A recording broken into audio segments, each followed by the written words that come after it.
રાજકોટમાં heart એટેકનો હાહાકાર। Heart એટેકને કારણે 24 કલાકમાં 5 વ્યક્તિઓના મોત। 22 વર્ષથી લઈને 51 વર્ષ સુધીની વયના લોકોના મોત થઈ ગયા છે। 22 વર્ષીય અજય સોલંકી નામના યુવકનું મોત થયું। આસ્થા સોસાયટીમાં રહેતા 35 વર્ષીય સૂર્યદીપસિંહ જાડેજાનું પણ મોત થઈ ગયું। માયાણીનગરમાં રહેતા 46 વર્ષીય મહેન્દ્ર ચૌહાણનું મોત થયું। બાબરિયા કોલોનીમાં રહેતા 51 વર્ષીય હંસાબા જાડેજાનું પણ મોત થઈ ગયું। રાજકોટ જેલમાં બંધ અંજારના કેદી 55 વર્ષીય હરી લોચાણીનું પણ હાર્ટ એટેકને કારણે મૃત્યુ થયું છે।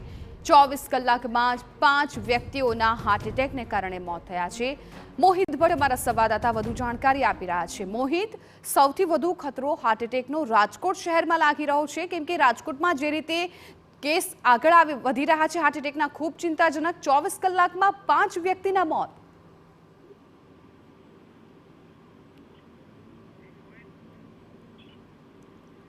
મોહિત, સ્પષ્ટપણે રાજકોટ શહેરમાં જો એક સપ્તાહની વાત કરવામાં આવે તો એક સપ્તાહમાં હાર્ટ એટેકના કારણે 10 જેટલા લોકોના મોત છે તે નિપજ્યા છે। છેલ્લી 24 કલાકમાં 5 જેટલા લોકોના હૃદયરોગના હુમલાના કારણે મોત થયા છે, જેમાં 22 વર્ષથી લઈને 51 વર્ષના વ્યક્તિઓનો સમાવેશ થાય છે।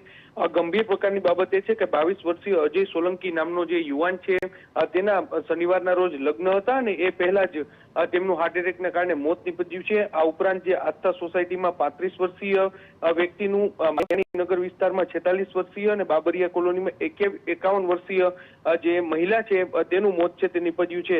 રાજકોટ જેલમાં બંધ અંજારના કેદી 55 વર્ષીય છે તેમનું પણ હાર્ટ એટેકના કારણે મોત નિપજ્યું છે। જે રીતે હાર્ટ એટેકના કેસ વધી રહ્યા છે તે ખૂબ જ ચિંતાજનક બાબત છે અને તેને લઈને સરકાર દ્વારા યોગ્ય ગાઈડલાઈન બહાર પાડવી ખૂબ જ જરૂરી છે અને લોકોએ પણ જે સમયાંતરે પોતાનું હેલ્થ ચેકઅપ કરાવવું ખૂબ જ જરૂરી છે। જી બિલકુલ મોહિત, જે પ્રમાણે રાજકોટમાં કેસીસ વધી રહ્યા છે હાર્ટ એટેકને, એ પ્રમાણે તમામ લોકોએ પોતાના બોડી ચેકઅપ કરાવવું ખૂબ જરૂરી બની રહે છે, કેમ કે કોઈ પણ ઉંમરના વ્યક્તિ છે એ આ સાયલન્ટ કિલરનો ભોગ બની રહ્યા છે। છેલ્લા 24 કલાકમાં 5 લોકો હાર્ટ એટેકનો શિકાર બન્યા।